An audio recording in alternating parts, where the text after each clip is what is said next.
Doctor Janardhan గారు చైతన్యపూరితంగా చేసుకుందామని మనం ప్రతిజ్ఞ తీసుకోవాలి. నాకు ఈ ఆలోచన ఎప్పుడు వచ్చిందంటే, నేను ఎంబీఎస్ చదువుతున్నప్పుడు, అంటే 1963, పోషణ సామాజిక ఆరోగ్యం అనే ఒక చాప్టర్ ఉండే మాకు. పోషణ సామాజిక ఆరోగ్యము అంటే సామాజికంగా ఆరోగ్యంగా ఉండాలంటే పోషణ మంచిగా ఉండాలి. ఈ పోషణ మంచిగా లేకుంటే మీరు ఎన్ని మందులు ఇచ్చినా, ఎన్ని ఆపరేషన్లు చేసినా, ఎన్ని సిద్ధాంతాలు తీసి నోబెల్ ప్రైజులు సంపాదించినా సమాజం యొక్క ఆరోగ్యము వృద్ధి చెందదు. ఈ ఆలోచన ఎప్పుడైతే వచ్చిందో, నా కాంటెంపరీ అగ్రికల్చరల్ ఫ్రెండ్స్ ఉంటారు, వేసవికాలం సెలవుల్లో కలుస్తుంటిమి. అప్పుడు నేను ఈ ప్రశ్న చెప్తుంటే, మీరేదో వరి వంగడాలు అంటారు, ఇప్పుడు 2 పుట్లు పండితే ఎకరాకు, అప్పుడు 3 పుట్లు పండుతాయి అంటుంటారు. ఇది 4 నెలలు వచ్చే పంట 3 నెలలు వస్తుంది అంటుంటారు. ఇలాంటి రీసెర్చ్లు చేస్తున్నారు కదా, మీరు ఓన్లీ అరిథమెటిక్ లెక్కలే చూస్తున్నారా, లేక వీటి లోపల గుణాత్మకమైన మార్పులు ఏమైనా చూస్తున్నారా అని అడుగుతుంటే, వాళ్ళు ఏందో అంటే ఎప్పుడు అడ్డం ప్రశ్నలు వేస్తావు, ఏముందే 3 పుట్లు వచ్చిందో 4 పుట్లు వస్తే మంచిది కదా, ఎక్కువ మంది తింటారు. 4 నెలలు వచ్చే పంట 3 నెలలు వస్తే మంచిది కదా, తొందరగా వస్తాయి క్రాప్స్ అంటే. అది కదా మళ్ళీ వాటి క్వాలిటేటివ్ ఎప్పుడైనా టెస్ట్ చేశారా అని నేను అడుగుతుంటే, లే అవన్నీ అనవసరం అన్నాడు.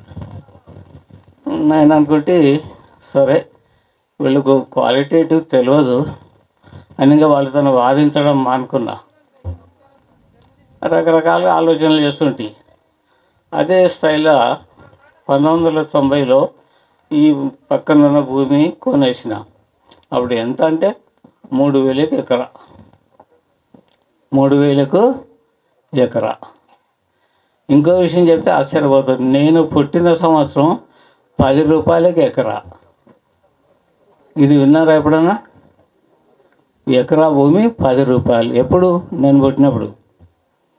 అంటే ఈ విధంగా భూమి విలువ పెరుగుతుంది, దాంతోపాటు ధాన్యం విలువ పెరుగుతుంది, కానీ రైతు విలువ పెరుగుతలేదు.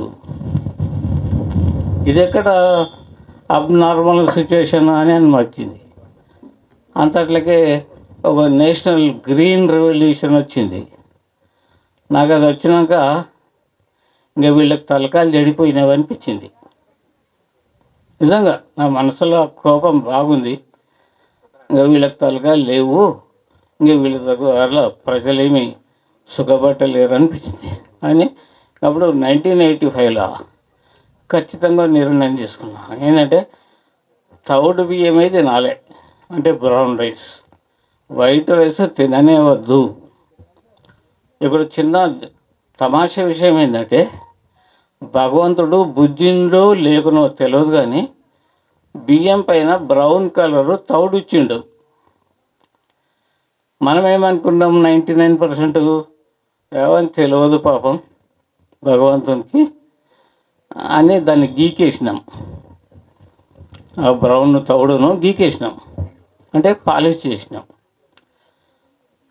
మళ్ళీ అదే 2004కి వచ్చే వరకు సిల్కీ రైస్ అని వచ్చినాయి. అంటే పైన ఉండే బియ్యపు పొట్టు కూడా గీకేసి, ఇంకా లోపల సెంటర్ కోర్ ఉంటుంది, వాటిని నోట్లో పెట్టుకుంటే కడుపులోకి మింగాలి, అది సిల్కీ రైస్. ఈ విధంగా వస్తే బాధపడుతుంది. కాబట్టి ఆ 85 నిర్ణయం అట్లే కంటిన్యూ చేసిన. తర్వాత 95, 98 ఆ టైంలో చిరుధాన్యాలకు ఎక్కువ ఫైబర్ ఉంటుంది. మీరు ఆలోచించండి, 1 టన్ను వస్తువును ప్యాక్ చేయండి, కొంత పేపర్ అవసరం అవుతుంది. కానీ అదే టన్నులు కావాల్సిన చిన్న చిన్న ఇసుక రాళ్ళను ప్యాక్ చేయండి, ఒక్కో రాయిని, ఎక్కువ ఫైబర్ పడుతుంది. ఆ ఫైబరు చాలా ముఖ్యం మన కడుపులో. అంటే ఫైబర్ ఉన్న ధాన్యము మనకు ఆహారాన్ని ఇస్తుంది, చీపురు కట్టను కూడా ఇస్తుంది. దాన్ని అంటే మిగిలిన దాన్ని బయటికి వెళ్ళగొట్టడానికి. దాన్నే ఇప్పుడు శాస్త్రవేత్తలు ఫైబర్ ఫైబర్ ఫైబర్ అని మాట్లాడతారు. కాబట్టి ఈ విధంగా భగవంతుడు ఇచ్చిన దాన్ని మనం పోగొట్టుకొని బాధపడుతున్నాం. అంటే రోగాలు రావడానికి ఖర్చు పెడుతున్నాం. రైస్ పాలిషింగ్ చేయడానికి ఖర్చు అవుతుంది కదా. అట్లాగే ఈ చిరుధాన్యాలు మానేసి ఇది బియ్యం పండించాలన్నా ఖర్చు ఎక్కువనే. కనుక ఖర్చు ఎక్కువ పెట్టి రోగాలు తెచ్చుకుంటున్నాం. వచ్చిన రోగాలను పోగొట్టుకోవడానికి అంతకంటే 3-4 రెట్లు ఎక్కువ ఖర్చు పెడుతున్నాం. తీరా ఫలితము గ్యారంటీ ఉందా? లేదు. కనుక ఈ ఆశతోని 2008లో 8 ఆవులు తీసుకొని ఇక్కడ పెట్టుకొని 2 బోర్వెల్ చేసుకొని వ్యవసాయం సాగించడం. అప్పుడు 2010లో అనుకుంటే 2010లో శ్రీకాకుళం నుండి 3 రైతులు వచ్చారు ఈ పొలం చూడడానికి. నాకు ఆశ్చర్యం వేసింది. అంటే కొందరు అందరూ తెలిసిన వాళ్ళు ఉన్నారు, జ్ఞానులు. కొందరు పక్కన ఉన్న ఊరోళ్ళంతా ఎగతాళి చేసిన వాళ్ళు ఉన్నారు. అంటే ఇంకా ప్రకృతి ప్రజలు భిన్న ప్రవృత్తులు ఉంటాయి. లోకో భిన్న రుచి అన్నట్టు ఉంటుందని సర్దుకొని నా పని మీద నేను మునిగాను. కాబట్టి మీరు కూడా మనకు భగవంతుడు తిన్న 5 బీకాంలకు తినే తౌడు బియ్యం తినాలా, లేదంటే వాడిని గీకేసి మళ్ళీ మార్కెట్లో బిజినెస్ అమ్మే బీకాంప్లెక్స్ కొనాలా? ఇక్కడ కొరుగుడు అడకొనుడు. ఇవి ఆలోచించుకోండి. ఇంకా దీన్ని బట్టి 100 కొద్ది 1000 కొద్ది సమస్యలు ఉన్నాయి. అవన్నీ ఈ ఒక్క దినంలో చర్చించేటి కావు. జై హింద్. ఉర్మయ్య గారు ఒక 2 నిమిషాలు ప్రసంగించి వేదిక మీద కూర్చుంటారు. రమాదేవి గారు సారుకు అన్ని రకాల సహకరిస్తూ తాను కూడా పూర్తి స్థాయిలో ఇక్కడ క్షేత్రం దగ్గరకు వచ్చి ఆ వయసులో కూడా ఈ మానవాళి పూర్తిగా పాడైపోతుంది, భూమి పాడైపోతుంది అనేటటువంటి కాన్సెప్ట్తో ఆమె చాలా శ్రద్ధ తీసుకొని ఇక్కడికి రావడం జరుగుతుంది. ఆమె మాటలు మనం విందాం. వేదికను అలంకరించిన పెద్దలందరికీ వందనాలు. ఈ కార్యక్రమానికి విచ్చేసిన సోదర రైతు బంధువులందరికీ, మాతలందరికీ వందనములు. ప్రకృతి వ్యవసాయం అంటే ఇప్పుడు మనం 50 ఏళ్ళు 70 ఏళ్ళ నుంచి కోల్పోయినాం కాబట్టి తిరిగి దాన్ని మళ్ళీ గుర్తు చేసుకుంటున్నాము. కానీ అనాది నుంచి అంటే ద్వాపరయుగం, త్రేతాయుగము, ఆ యుగాల 4 యుగాల నుంచి కూడా శ్రీకృష్ణుడు శ్రీరాముని కాలం నుంచి కూడా మనకు గోవు మీదనే సంపద, గోవు మీదనే వ్యవసాయం జరిగింది. మన తాతలు ముత్తాతలు కూడా అదే రకంగా చేశారు. కానీ ఒక 50-60 సంవత్సరాల నుంచి డాక్టర్ గారు చెప్పినట్టు దేశీయ విత్తనాలన్నీ వదిలేసి బయట నుంచి విత్తనాలు తెచ్చుకొని, ఇదివరకు రైతు ఏం చేస్తుందంటే పంటలు పండిన గింజలను ప్రత్యేకంగా దాన్ని శుభ్రం చేసి పెసలు కానీ, మినుములు కానీ, కందులు కానీ, పల్లీలు కానీ, వడ్లు కానీ, నువ్వులు కానీ వారి విత్తనం వారే తయారు చేసుకుంటుంది. ఇప్పుడు ప్రభుత్వం ఇచ్చిన విత్తనము 2 సంవత్సరాల 3 సంవత్సరాల కంటే పనికిరాదు.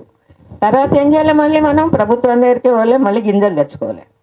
వ్యవసాయం చేసే ప్రతి రైతుకు ఏది ఉండాలంటే భూమి అనుకూలంగా ఉండాలి. రెండవది ఏంది? విత్తనం పరిశుద్ధమైన విత్తనం ఉండాలి. విత్తనము అంటే పరిశుద్ధమైందంటే భూమిలో వేస్తే ఎటువంటి భూమిలో వేసినా మొలక రావటానికి అది అంత స్ట్రాంగ్ ఉండాలి, అంత బలంగా ఉండాలి. ఆ గింజలు మనము ప్రభుత్వం నుంచి కోరుకోవాలి. ఏంటంటే కొందరు రైతులు అంటున్నారు, మేము అప్పుడప్పుడు తెచ్చి వడ్లు వేస్తుంటాము, కొన్నేమో నారు వస్తాయి, కొన్నేమో నారు కావు. ఇదివరకు మా నాన్నగారు కూడా వ్యవసాయం చేస్తుండ్రి 60-70 ఏళ్ళ కిందట. వడ్లు వచ్చిన తర్వాత తూర్పారు పోసినాక తాళం వెళ్ళిపోయినాక గట్టి గింజ మాత్రం నారు కొంచుకుంటుంటుంది. ఇట్లా ఒట్టి చల్లేస్తే నారు వచ్చేస్తుండే. ఇప్పుడు అట్లా రావటం లేదు. అంటే గింజల బలము లేదు. భూమిలో బలమా మనం కోల్పోయినాం. ఎందుకంటే అందరు పెద్దలు చెప్పినట్టు అధిక దిగుబడి రావాలి, అధిక డబ్బులు సంపాదించుకోవాలి, ఆహారాన్ని కోల్పోవాలి. లక్షలు సంపాదిస్తున్నాము, లక్షలు తీసుకుపోయి హాస్పిటల్కి పెడుతున్నాం. ఇది మన ఆలోచన కాదు. వేమన చెప్పారు, గంగ గోవు పాలు గంటడైనను చాలు, కడవడైననేమి కరము పాలు, భక్తితో పట్టెడన్నమైన చాలు, విశ్వదాభిరామ మినురవేమ. గంగ గోవు పాలు ఎందుకు చెప్పారు? గోవులో చాలా విశిష్టమైన శక్తివంతమైన పాలుల్లో ఉంటుంది. అందుకే అవి ఏం చేయమంటాడు? గంటడైనను చాలు, ఇన్నైనా చాలు. లీటర్ తాగేదానికంటే బయట పాలు, గంగగోవు పాలు గంటడైన నీకు సంపూర్ణమైన శక్తిని ఇస్తుంది. కడవేడైననేమి కరం పాలు, కుండెడు తాగాలి. ఎందుకు తాగాలి? కరం అంటే ఏంటిది? గాడిద పాలు. గాడిద పాలు ఏం ఉండదు. మన పిల్లలు చెప్పింది వినకుంటే, ఎందుకురా అట్లా చేస్తున్నావు, గాడిదలాగా ఉన్నావు, అంత ఎత్తు పెరిగినావు, బుద్ధి లేదా అంటారు. అంటే గాడిదకు బుద్ధి ఉన్నది అన్నట్టు, ఆవుకున్నంత ఉండదు. భక్తితో పట్టెడన్నమైన చాలు. భక్తితో అంటే మనం న్యాచురల్గా గో ఆధారిత వ్యవసాయం చేసి పిడికల అన్నం తిన్నా మన శక్తివంతులం అవుతాము, ఆరోగ్యవంతంగా ఉంటాం అని మనం చెప్పింది కాదు, ఎప్పుడో వేమన చెప్పాడు. ఇవన్నీ ఏం చేయాలంటే మనం మర్చిపోయినాము.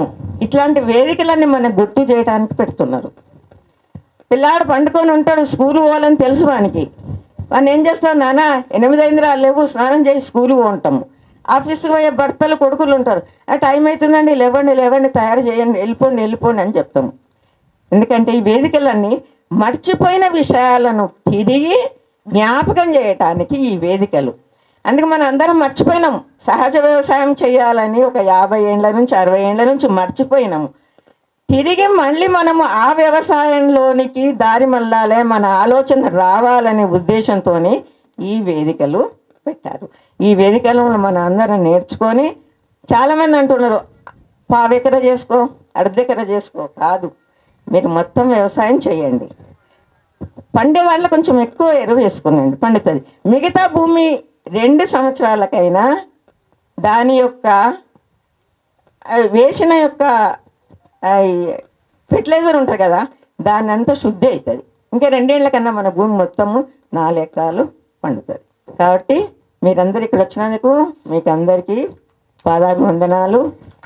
మీ అందరు అవకాశం ఇచ్చినందుకు అందరికీ ధన్యవాదాలు, వందనాలు. మీరందరూ ఇదే ప్రకృతి వ్యవసాయంలో నిమగ్నమై ఉండాలని మిమ్మల్ని అందరినీ మనసారా ప్రార్థిస్తూ నాకు ఇచ్చిన అవకాశానికి వందనములు తెలుపుతున్నాను. Mind Media, the voice of India.